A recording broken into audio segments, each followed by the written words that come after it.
Magandang araw po sa nakakanood ng video nito. Ako nga po pala si Aaron S. Jiro, isa sa topic na for our devotion. Ngayong araw na ito ay pumapatungkol kay Prophetess Hulda. So, sino nga ba siya? At dahil maraming mga tao na hindi siya totally kilala, pero ito ay naging propeta na kung saan nagbigay ng pagbabago talaga, ng malaking pagbabago sa bayan ng Judah. So, sa Southern Kingdom, sa kapanahunan ni Haring Josiah ay after ng ilang mga taon, no, wala silang kaalam-alam sa kung ano yung kautusan ng Diyos at kung ano ba yung kalooban ng Diyos sa kanilang bayan. Pero ang nangyari, no, sa pagpapakumbaba ni Haring Josiah, no, sa paghahanap din sa Diyos, ay nakita niya yung mga kautusan ng Diyos sa pamamagitan din ni Prophetess Hulda. So mababasa natin ang ating devotion natin sa 2 Kings chapter 22 verse 14.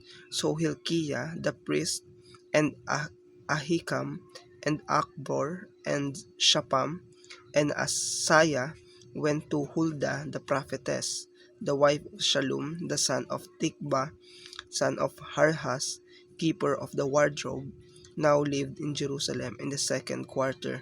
And they talked with her, and she said to them, Thus says the Lord, the God of Israel, tell the man who sent you to me, thus the Lord said, Behold, I will bring disaster upon this place, and upon its inhabitants, all the words of the book that the king Judaiah has read, because they have forsaken me, and have made offerings to other gods, that they might provoke me into anger with all the works of their hands. Therefore my wrath will be kindled against this place, and it will not be quenched. So si Prophetess Hulda, no, ay nagpahayag din sa harapan ng hari na si Josiah.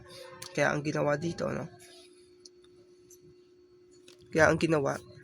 ni Prophet Josiah nung nakita niya yung kautusan, no, at nabasa niya at kung ano man yung mga kasalanan na ginawa nila, pinunit niya ang kanyang damit at nalaman niya, no, na ang kanyang mga ginagawa ay wala sa kalooban ng Panginoon. At syempre, no, yung God's word na to ay may tuturing nga natin to na salamin, na kung saan kapag ang salamin, no, kapag ang isang salita ng Diyos ay nakatago, nagiging hindi maganda, no, yung tingin natin sa ating sarili, yung personality natin at yung behavior natin, na kung saan hindi natin alam kung ano yung kalooban ng Diyos sa ating buhay. At the same time, ang salita ng Diyos minsan nakaka-disturb sa atin yan, lalo na kapag tinatamaan, no, yung ego natin, yung pride, tsaka yung ginagawa nating kasalanan. Pero still, God's word pa rin to, no? At maging kagaya din tayo ni Prophetess Hulda, na kung saan nag-speak siya, no, ng walang reservation. At syempre, no, itong God's word na to ay dapat maging daily routine natin, maging pagkain natin, no, sa pang-araw-araw. Kaya nga rin sabi ni Job na kung saan yung salita ng Diyos ay kanyang pinapahalagan more than the portion of his food.